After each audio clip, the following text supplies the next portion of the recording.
The last law school admission cycle had 76,000 applicants, the highest number since 2011, and about an 18% jump from the year before.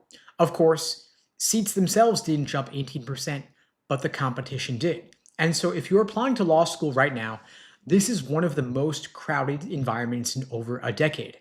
Now, here is the mistake most people make when they hear that. They either panic or they say, I'll just work harder. But in a crowded cycle, working harder is not the advantage. I want you to keep one idea in your head the entire time. Your goal is not to be impressive. Your goal is to be easy to admit, easy to defend in a committee. That is it. Now let's talk about how you actually do that. The first step is the LSAT. Logic Games is, of course, off the test, which means your score is now driven almost entirely by two sections: logical reasoning and reading comprehension. And most students respond in one of two bad ways.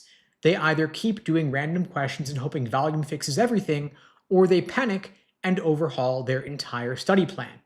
Spoiler, neither one works. You've got to treat logical reasoning and reading comp like two different sports.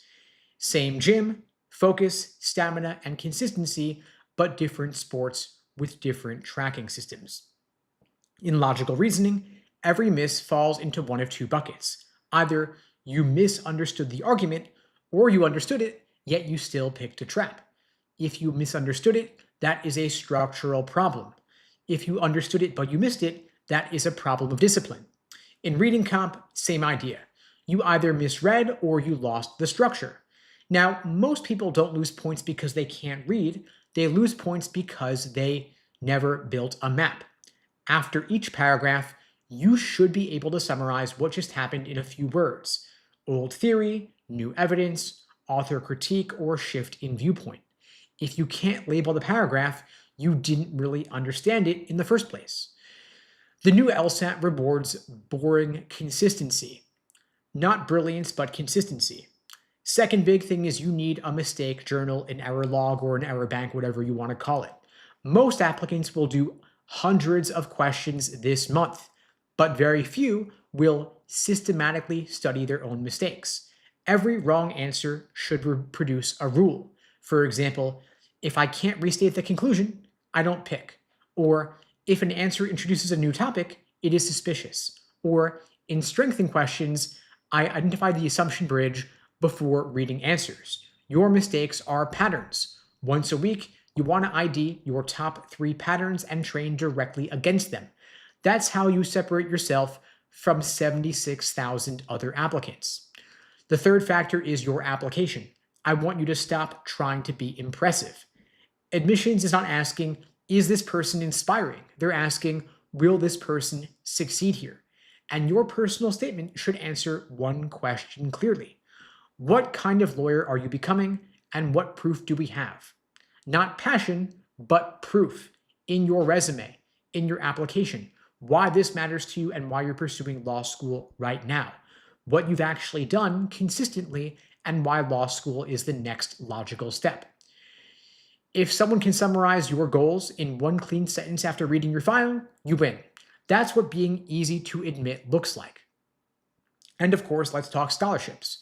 Cost is driving decisions more than ever before with the elimination of the federal Grad Plus loans, which means your leverage matters. You've got to apply to schools where your LSAT is at or above the median.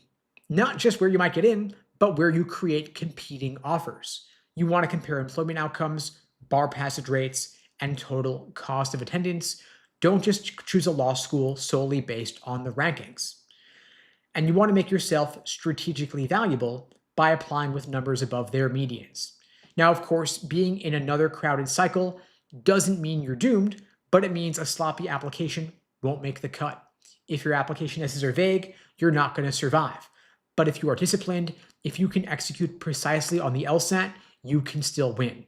So I want you to cut one thing that feels productive but is not, like doing endless untimed drill sets, or rereading passages without structure, or rewriting essays without sharpening your thesis. You want to replace all of that with a precise LSAT study plan, like being able to map the passages, being able to bridge assumptions, having a one-sentence identity for your application, and a leverage-based law school list. You're not going to beat 76,000 other applicants by doing more, but you'll beat them by doing what works on purpose every single day. And if you'd like my help getting the highest possible LSAT score, being that applicant with leverage to get into better law schools, to get more scholarship money, I'm happy to help you out. I'm offering free LSAT tutoring lessons for everybody watching this now or later. The link to book that free tutoring lesson with me personally is unpluggedprep.com/start. The link is below this video on YouTube, pinned in the chat on YouTube, in my bio on TikTok and Instagram as well. That is an open offer for everybody watching this now or later. And if you're just joining for the first time, know that I offer these lives every single weekday, same time, same place, 2 p.m. Eastern, 1 Central, 11 Pacific, here on YouTube, TikTok, Instagram. If you find these helpful, please spread the word. The only way this grows is through word of mouth. I don't do any advertising for these lives, and the algorithm doesn't really boost them because they can't run ads during them. So if you could share this to your socials, in your group chats, Discords, Facebook groups, subreddits, I really do appreciate the support. I'm opening it up to any and all LSAT and law school admissions questions. I see some here in the chat. Keep them coming. I'll get to as many as I can. I see one here from Nas on the Go asking, do you think it's worth it to go to a law school ranked 140th if you want mid-law or to eventually open your own firm? So do I think it's worth going to a super low-ranked law school? In some cases, yes, but only if you're not paying sticker price, meaning you don't want to pay the tuition listed on the website. Fun fact, by the way, most students don't pay the full sticker price tuition. If you do, you're just subsidizing all your classmates who are getting scholarships. Ideally, you want to be the one getting scholarships. And the way you become the applicant with the scholarships is by having a strong application relative to the numbers or the medians of the schools that you're applying to. And so if you could get a full ride, if you could get a significant discount on tuition, it could make sense to go there.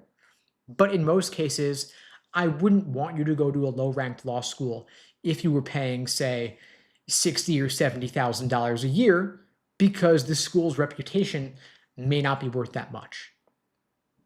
If you want to open your own firm or go to a relatively smaller size law firm, then going to a lower ranked school is okay, of course, but you want to go in with your eyes open. Know that lower ranked schools are typically lower ranked for a reason, because their employment outcomes are not as good on average.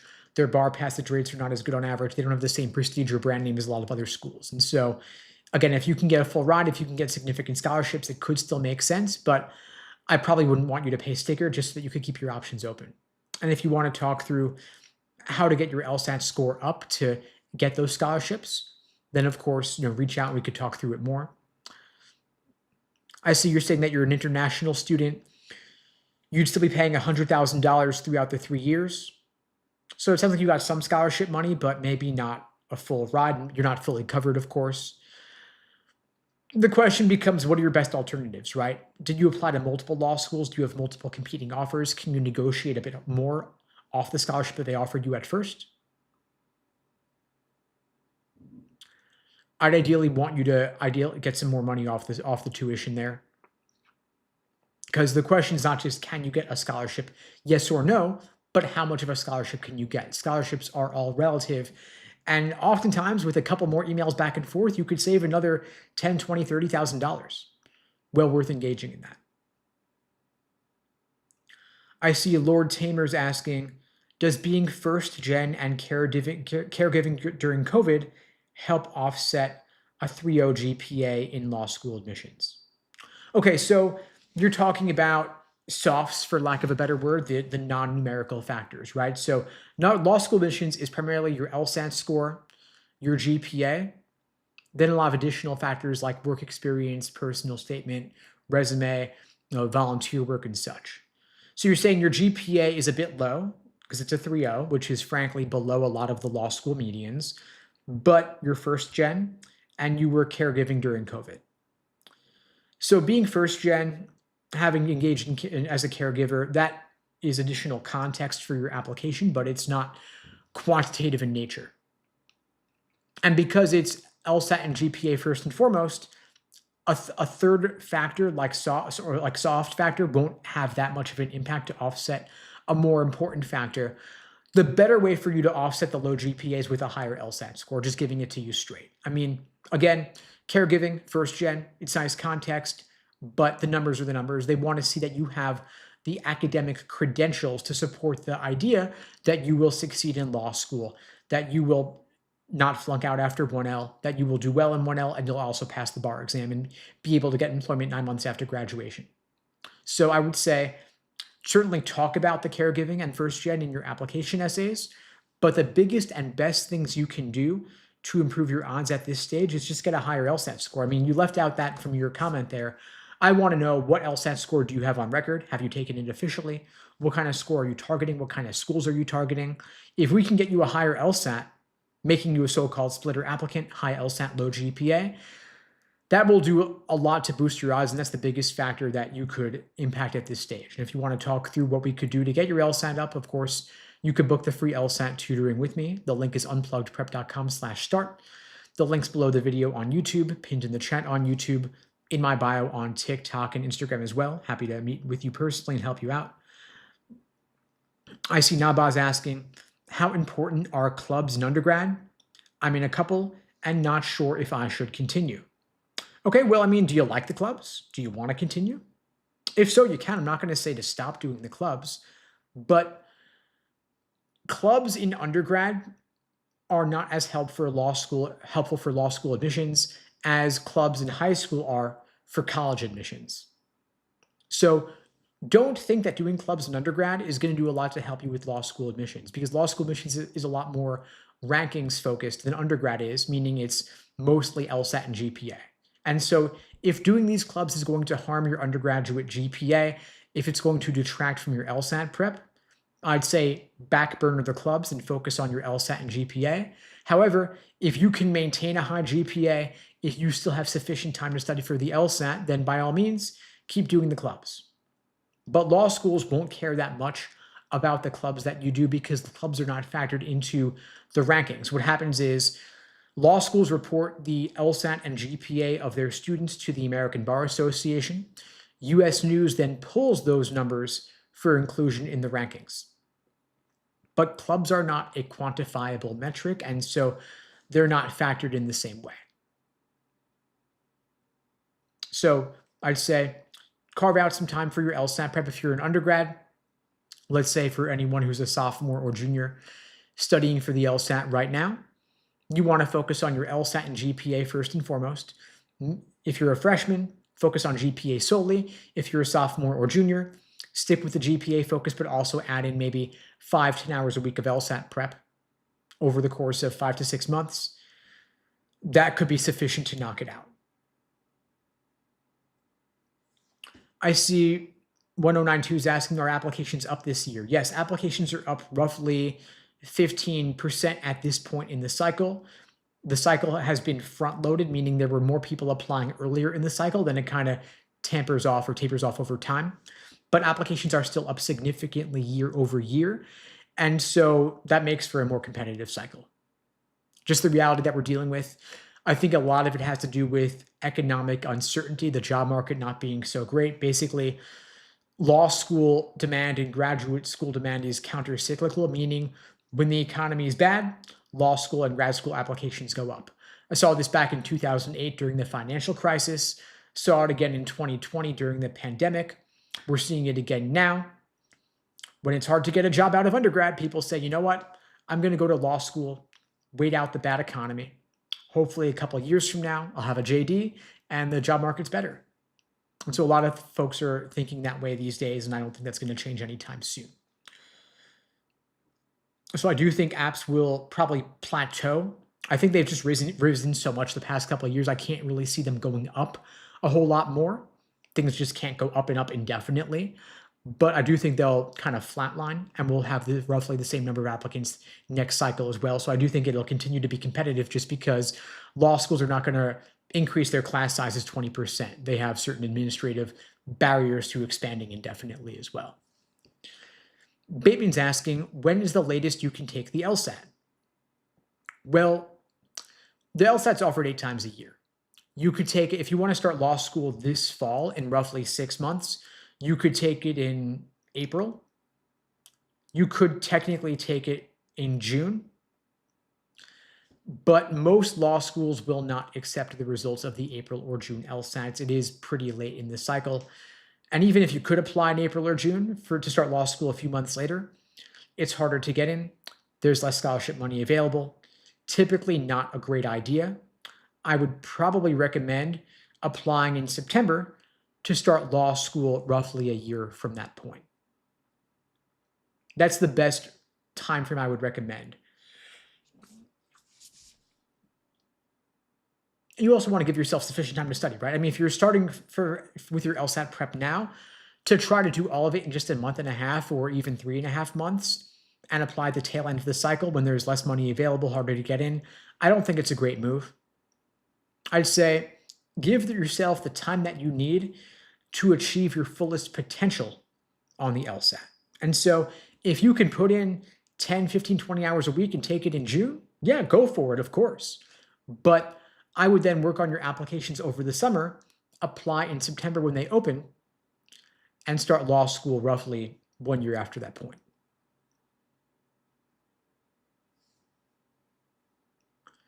Dami says, what if I told you I'm a licensed attorney in California and I had a 149 LSAT with a full merit scholarship? I'd say congratulations, good for you. I'd be curious for some more context though. What was your undergraduate GPA? And what law school did you go to? And how long ago was this? All of that context matters, right? Because we got to compare apples to apples. Law school admissions in 2026 is not the same as it was in 2017. I'm saying you graduated in 2020, so that means you applied, I'm guessing, in 2016. That was about 10 years ago.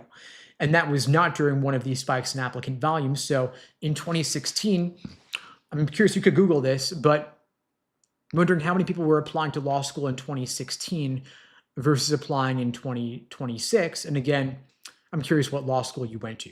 Typically, the way scholarships work is that the higher you are relative to a given law school's medians, the more scholarship money you'll get. And so the top 14 law schools, for example, their LSAT medians are all 170 to 174. Their GPA medians are 3.9, roughly.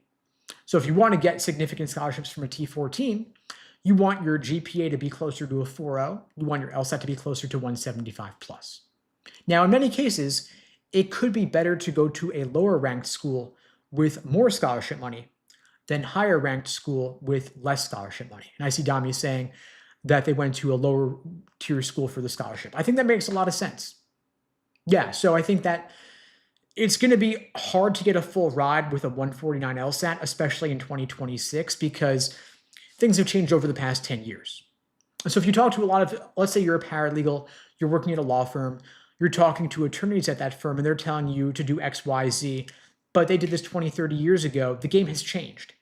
There's, aside from GPA inflation, there's also LSAT score inflation. And so applying in 2026 with a 3.4 GPA is not the same as applying with a 3.4 GPA in 2006 or 2016.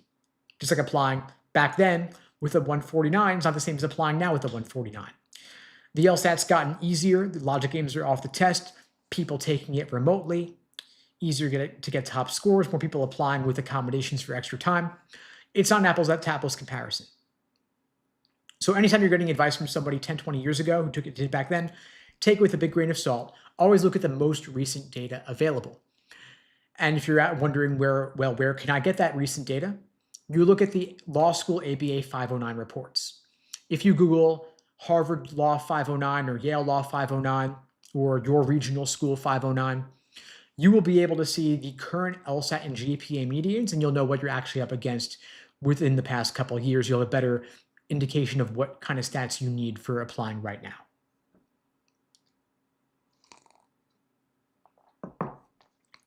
Jababaway is asking, is 27 too old to start law school? Not at all. Not at all. You could apply to law school in your 30s, 40s, 50s. That is not too late. I actually just saw in a recent report published by LSAC last week. I think it was showing that something like 20-25% of entering law school students are above the age of 30. So it's a significant percentage. And 27 is certainly not too old. You can be any age and go to law school, and law schools actually love older, so-called non-traditional students because they have more life experience, not going to law school on a whim, have a pretty clear sense of why they're pursuing this, more real-world exposure to the practice of law. So I think it's totally fine. And the good news could be good news, maybe not good news, but we'll see. The longer you've been out of undergrad, the less your undergraduate GPA matters, and the more your work experience matters. Because who you were back in undergrad is not who you are today if it's been 5, 10, 15, 20 years. They will place more emphasis on your LSAT score because that's the more recent objective numerical metric they can use to evaluate you. So for older applicants in particular, your LSAT score carries more weight, which means more opportunity for you to boost your odds of admission. Casey's asking, when you say most competitive cycle in 15 years, do you mean this cycle or next cycle? Well, I mean, we don't have the stats for next cycle yet. You could say that LSAT taker numbers are a leading indicator and LSAT taker numbers are up. So it is shaping up to be a little more competitive perhaps. But when we look at the number of applicants, we had 76,000 law school applicants in the 24 to 25 cycle, and numbers are up again this cycle, roughly 15% at the moment. This cycle is not yet complete, so the data is not fully in, but as LSAC reports each week, applicant numbers are currently up 15% year over year, and so this cycle will be more competitive than the previous cycle as well. And that's simply because it's a function of supply-demand. Law schools do not expand the number of seats in their classes based on the number of applicants they get. Applicant seat numbers are relatively fixed. They have institutional limitations, and they don't want to decrease their acceptance rates. They don't want to admit too many students. They want to keep their selectivity high, and so for that reason, they reject more applicants when they get more applicants coming in. Duncan says 76,000 applicants, 76,000 seats, so you're saying there's a chance. Unfortunately, there are not 76,000 seats. We have roughly something more like 42,000 seats across law schools. I think that's a US number specifically. So 42,000 law school students entering each year, but 76,000 applicants means some of you aren't getting in. The counter to that is apply to more schools so that you have a more chance. You increase the surface area of your luck by applying to more schools. Of course, don't just blanket the T14 if your numbers are low. You want to apply to a couple of reaches, a couple of targets, a couple of safeties. And apply to more schools than you think you need, because even if you don't want to go to a school, the more offers of admission you get, the more scholarship negotiation leverage you'll have. You could play offers off against each other. And a couple emails back and forth negotiating scholarships with an offer in hand, that could be the easiest money you'll ever make. Don't be afraid to negotiate.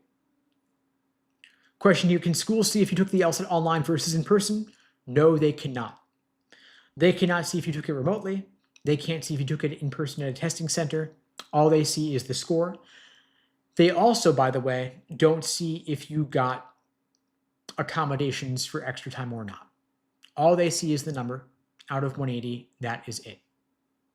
For those who are not aware, by the way, LSAC is eliminating the remote testing option after the June LSAT. They're going to in-person only, starting with August, with rare exceptions. That's because of all the LSAT cheating that's been going on the past couple of years. LSAC has decided that they don't want to allow the cheating to continue, and so they're discontinuing remote. And by the way, if you take it remote starting in August, you might be relatively more likely to have a hold placed on your score for security reasons. If you don't cheat, they'll presumably release the hold eventually, but it could delay your application.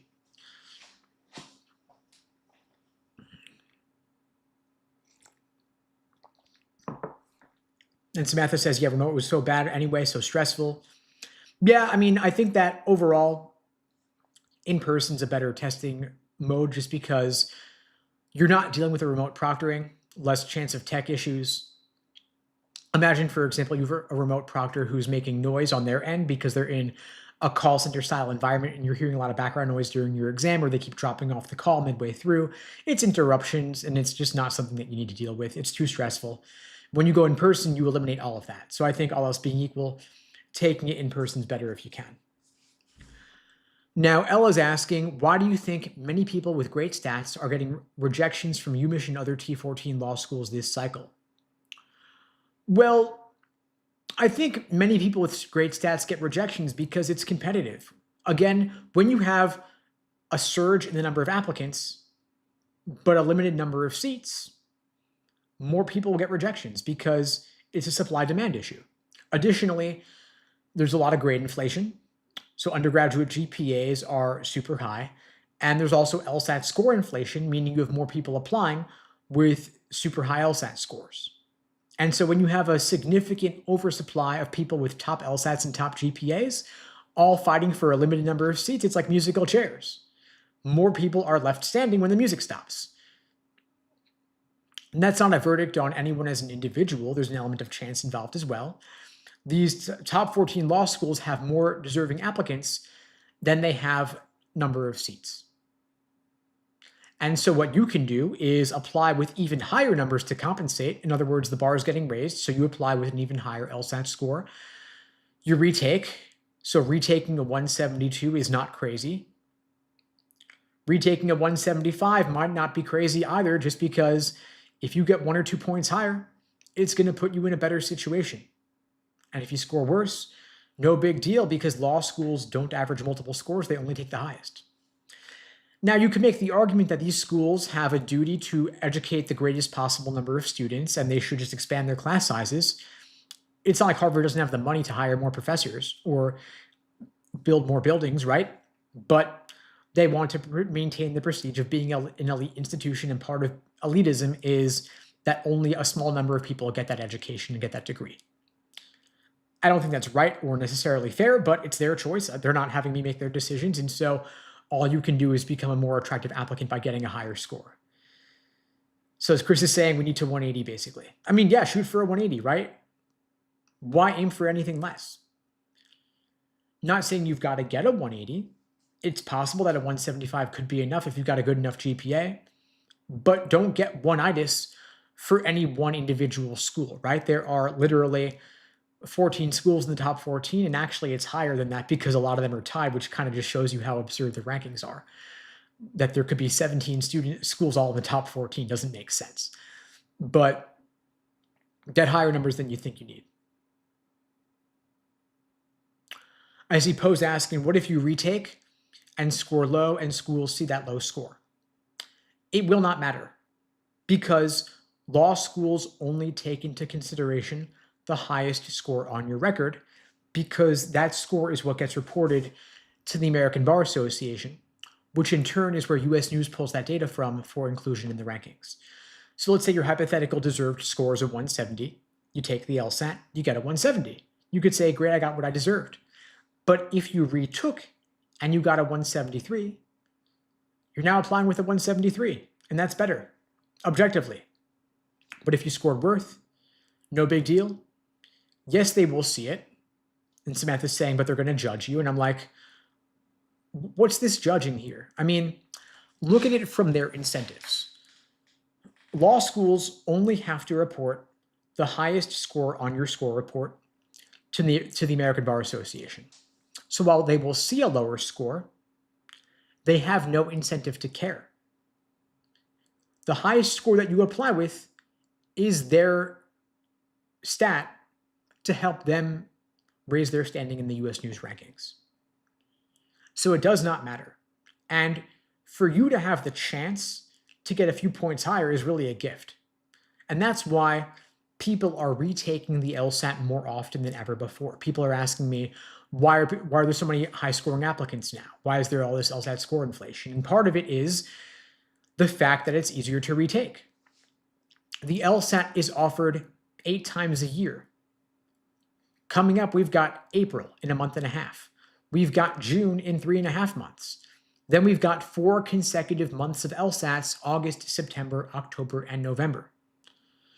You could take any one of those 4. You could take all of those 4. And law schools will not care. I'm not saying you should just throw a lot at the wall and see what sticks, but don't just take it one and done. I think it's a missed opportunity.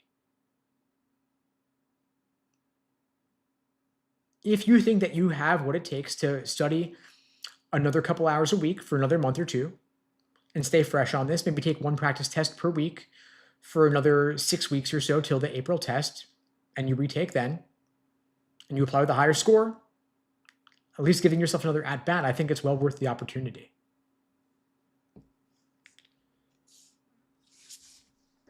MJ is asking, does it matter where you go to undergrad? No. Again, law schools don't have incentive to care where you went to undergrad. They're not evaluated based on that metric. So in other words, let's say that you wanted to minimize your student debt. You could go to a community college, get a 2-year associate's, transfer to a 4-year public institution, then and take on very little or nothing at all in debt, graduate with a 3.9 GPA or a 4.0 GPA, 170 plus LSAT. You could then apply to a private law school and get a full ride and pay nothing. That's probably a better path than going to a private university and paying out of pocket and taking on tens of thousands or 100,000 plus in debt. Law schools don't care where you went to undergrad. So if you want to save money on undergrad, if that's not a done deal, you might want to go the public route. So, I think that it's probably better to save some money for undergrad if you can. The prestige of your undergrad doesn't matter at all. And if you're already in undergrad, of course, it is what it is. And by the way, there are also some great public T14 law schools. You've got UMich, you've got UVA, Virginia. There are also others in the top 30, top 50 that are worth looking at. Of course, getting in-state tuition is a different story. You've got to establish residency there and such. But if you already happen to be in Michigan or Virginia, or you can proactively move there a year or 2 in advance, it might be worth pursuing. And even so, even if you're paying out of state, it's probably still cheaper than going to a fully private institution.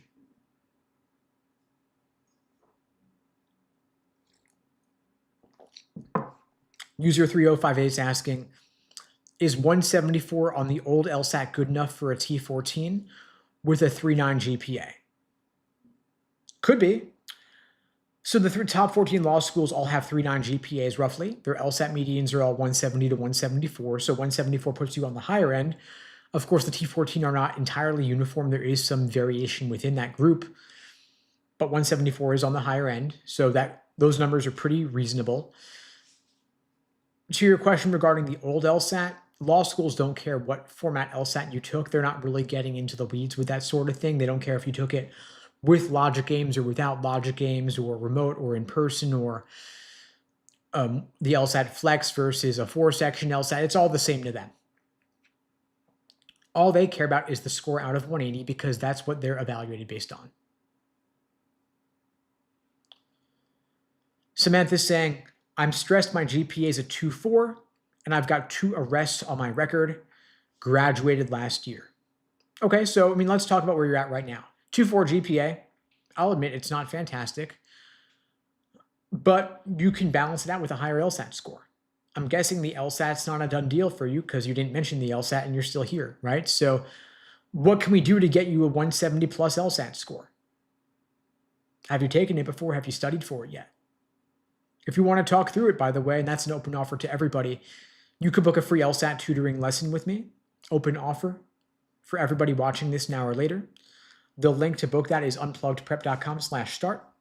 The link is below the video on YouTube, pinned in the chat on YouTube, in my bio on TikTok and Instagram. Open offer for everybody watching this now or later. Regarding the 2 arrests on your record, depends what they're for. Also, an arrest and a conviction are not the same thing, right? It also matters whether it's a misdemeanor or a felony. All of those play a role. And law schools will ask what's called a character and fitness question. It's a disclosure that you've got to answer. The questions vary based on which state you're applying to law school in, because they mirror the questions that you will be asked when you go before the bar post law school to receive your JD, to receive your degree, license, your law license. And so some states will ask, were you arrested? Some will ask if you were convicted. Some will ask about misdemeanors versus felonies. The details matter, of course. For some law schools, you might have to answer. For others, you might not have to answer. But of course, be forthright. Don't dodge the question, because that could come back to haunt you later when you're going before the bar. So be honest, but it could very well be okay. In most cases, it is okay. But of course, it matters. If it was for underage drinking or shoplifting, probably won't matter that much. Questions around speeding tickets and such don't matter that much.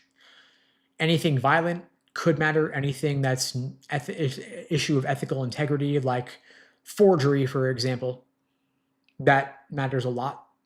Whatever the case is, though, you want to explain it matter of fact, straightforward. Don't make excuses. Take responsibility. Could be just a couple of sentences. Don't overly worry about it, but do take it seriously.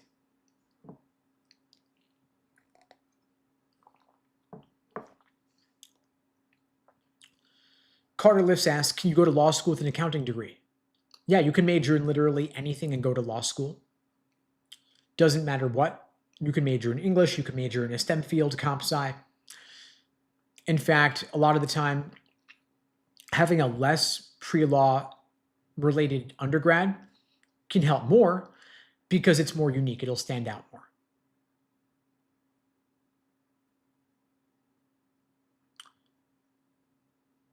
Thanks for all the great questions, folks. I see a ton coming in. Apologies if I'm missing any. I'll circle back on these when I can. But see, Zagaz is asking, I've been out of school 12 years, got a CPA, 2.9 GPA.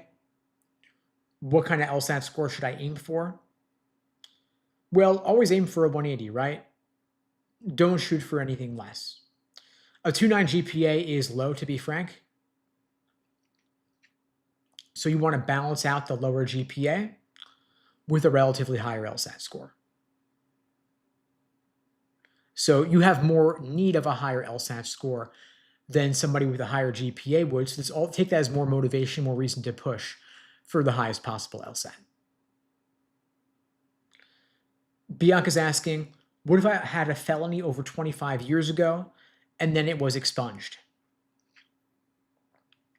Well, the fact that it's a long time ago and it was expunged are both in your favor.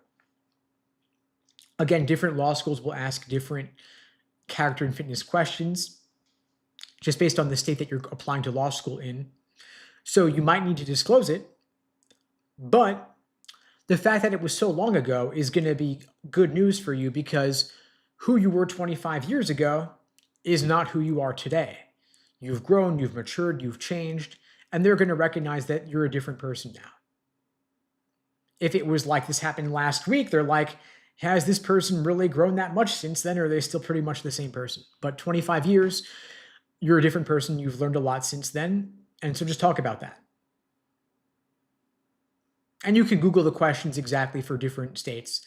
You said that you mentioned that you're applying in California. So there's 50 states. I don't know the questions for each state off the top of my head, but look up a given law school's application in California if that's where you're applying, and see what that question is. And if they ask, have you been arrested? You'll have to mention that. Have you been charged with a felony? You'll have to mention that. Even if it was expunged, you might still need to mention it. Again, look at the details of the question. Consult an attorney if you have to. I see CG's is commenting here that state bars will ask about expungements. I could see that, yeah. So look at the details of the question. Lazy Philosopher is asking, I have a 3.7 GPA from Columbia and a 176 LSAT. Do you think I have a chance for Yale Law? Okay, yeah, I mean, I think you do. Certainly. I mean, your GPA is good. Your LSAT score is also good. Awesome. Yeah, I mean, I think you're certainly in the running. There are no guarantees, of course. So don't only apply to Yale, but you've got good numbers.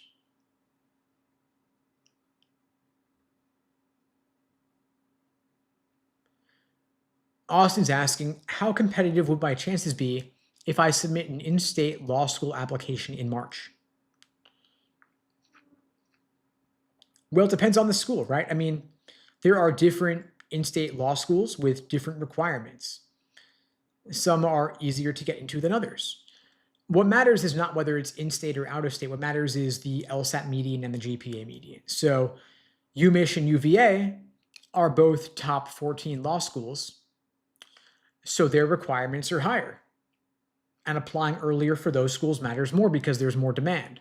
Applying to a lower ranked in-state law school matters a lot less. It's a lot easier to get into a lower ranked school. The ranking is what matters. The LSAT and the GPA medians matter, not whether it's in-state or not purely. All else being equal, better to apply to law school earlier rather than later. All else being equal. But we've got to consider that we've got to balance it out with the fact that it's better to apply with a higher score than a lower score. And so applying with a higher LSAT score in March is better than applying with a lower LSAT score in September. So Chinese is asking, what do I mean applying earlier or later? So law school applications are distributed over the course of a cycle, meaning you can apply in September at the beginning of the cycle when applications open. You can apply in the middle of the cycle in January, or you can apply later in the cycle in March or April. When you apply earlier, it's easier to get in, and there's more law school scholarship money available. When you apply later, it's a bit harder to get in, and there's a bit less money available because they've already given out a lot of it. But if you apply later with better numbers, that could offset the downsides of applying later. So there are a lot of factors and considerations here. It's not a clear-cut yes, no, good, bad sort of thing. The ideal would be to apply at the beginning of the cycle in September with really strong numbers. And so, given that we're in late February right now, I would recommend that you take the LSAT in April or June or August if you haven't already. Get your application essays done over the summer and apply as soon as applications open in the fall in September. That would give you the best possible outcomes, but this assumes that you can study for the LSAT and take it over the summer. And I don't see why you couldn't, right? I mean, you've got a month and a half till April, not a ton of time if you're just starting your LSAT prep now. But if you take it in June, where you've got 3.5 months, that's pretty good. You take it in August, roughly 4 to 5 months from now. That's also pretty good. Might be a good move, right? I mean, you take it in June for your first take, August for your second take as a backup. Applications open September 1st or September 15th, depending on the school, and you hit submit right away. A lot of the students I'm talking to these days are shooting for June or August right now. Some are on the tail end going for April, but I'd say most are going for June or August, maybe September. And by the way, if you want to talk through what your LSAT study plan could look like to get you the highest possible score by June or August or whenever you're planning on taking it, I'm offering free LSAT tutoring lessons for everybody watching this live now or later.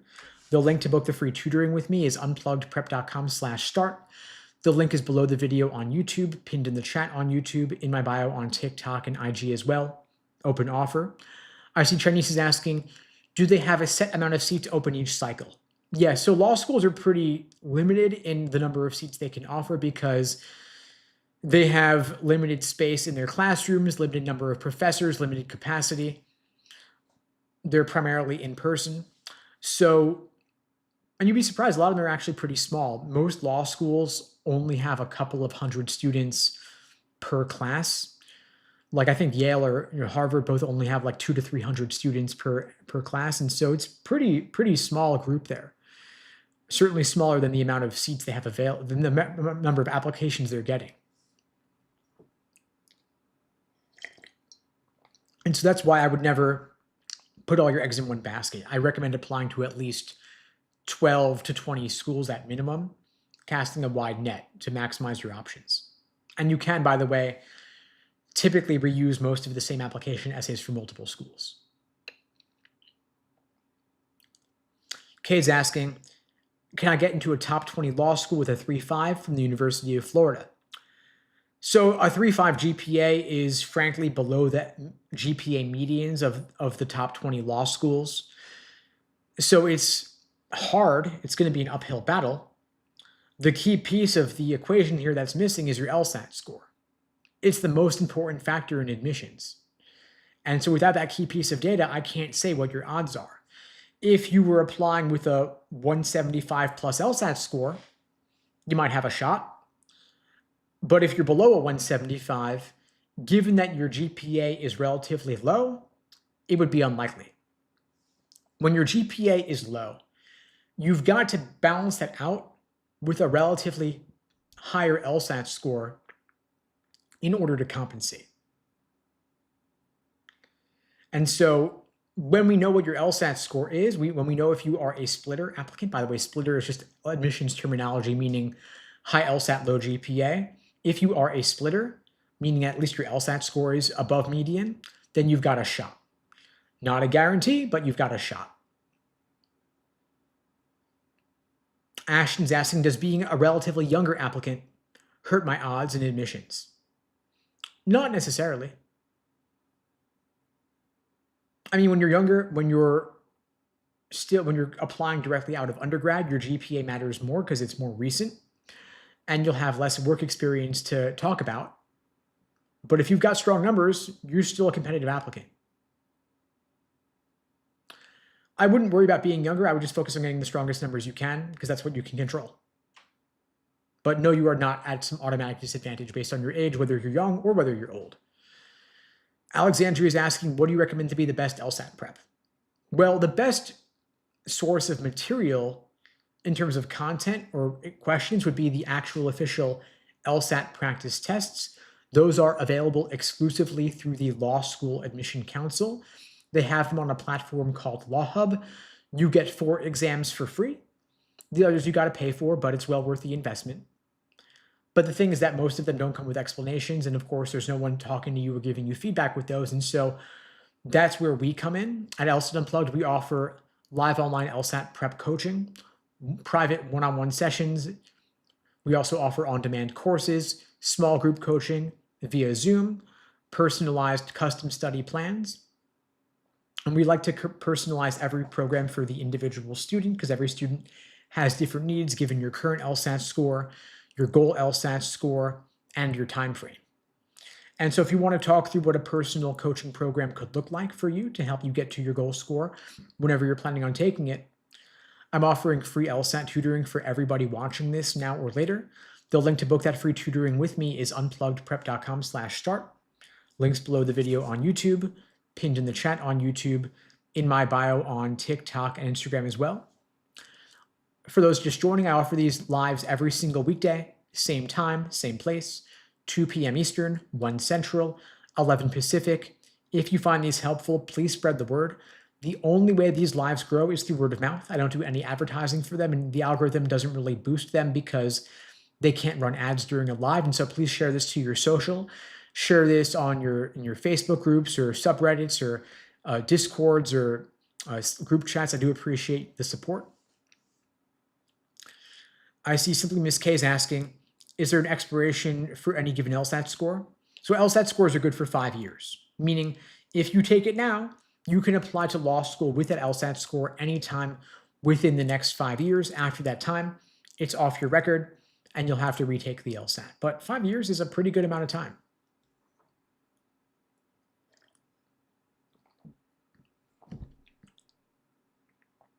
Just scanning through here for other questions. Apologies for any that I missed. I see Miss Lex is asking, what about Texas schools with the ABA no longer having the oversight of law schools? Yes, so there were some recent headlines that Texas and Florida both are looking into alternative law school accreditation pipelines aside from the American Bar Association. But the thing is that we don't know what those law schools would be. It's not like law school suddenly popped up overnight just because the states announced an alternative accreditation process. So for now, it's still really the ABA is the main game in town, with very rare exceptions. And you also don't want to be geographically constrained, right? I mean, can you say with total certainty that you're never going to want to practice law outside of Texas or Florida, if that's the state you're currently located in?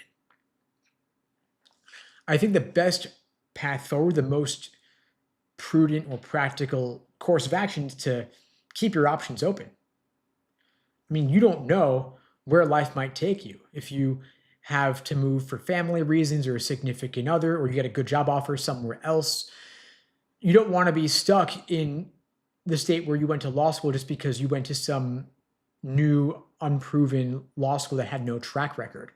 You're also making a big gamble, right? I mean, will this law school have good employment outcomes? Will it have good bar passage rates? A brand new law school with no proven track record or reputation, you're the one spending six figures on it. It seems pretty risky to me. In contrast, if you go to an ABA-approved law school, you're then maintaining the portability of your JD. You'll have to, of course, pass another state bar potentially. But if you can pass the uniform bar exam, you'll be admitted to practice law in dozens and dozens of states. So I think that's really the best course of action, is to go to an ABA-approved law school where they're maintaining certain quality standards. There's certain controls in place there.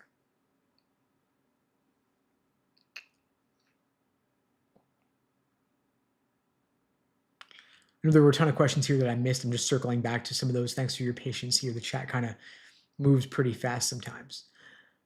I see Chinese is asking about undergrad classes.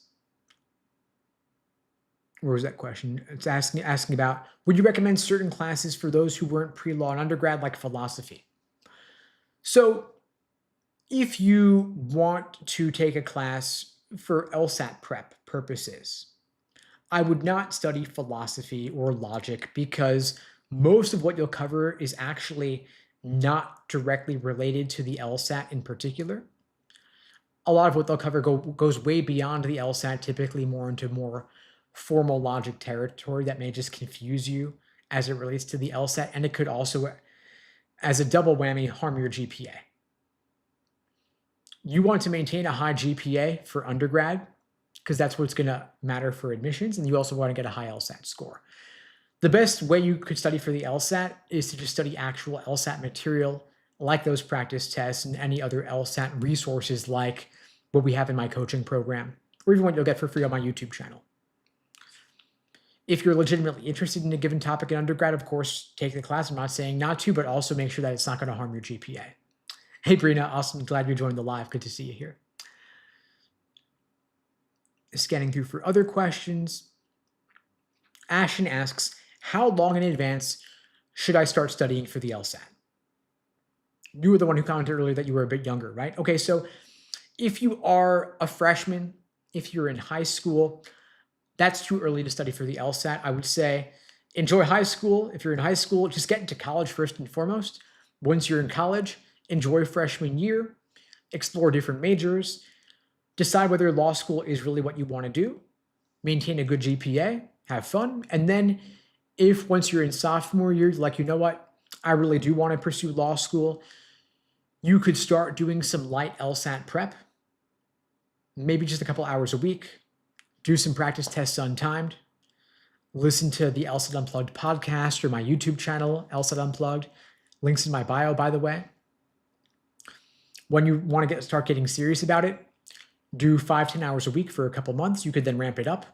But I would think that for most people, 5 to 6 months is enough time to study for the LSAT.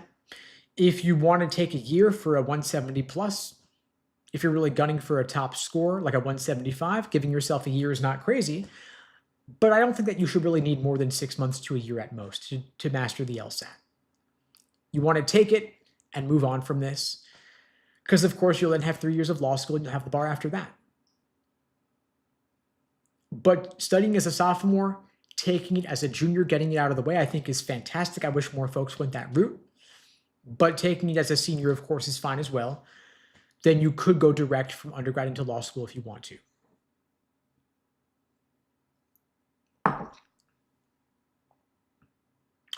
I see Chinese says, I'm taking 2 years to study. Currently working for a startup, 6 years post-undergrad. Awesome. I mean, if you're busy working for a startup and you want to do slow and steady over the course of 2 years, that's fine. If you want to take it light, little by little, that's totally okay. The LSAT is a skills-based test, and it does take time to build the skills. If you wanted to do it faster, we could help you do it faster. But if you're trying to maintain balance and you're not in a rush, I mean, everyone's got their own life situation. I'm not going to say that's wrong. CG saying, should it be easier to get into law school with the new federal loans with less people maybe applying? So in other words, I think CG is suggesting here that with the elimination of the federal grad plus loans, it'll be harder to pay for law school. And so that would reduce demand for law school. Maybe. We'll see. I mean, for now, the data is not supporting that, though.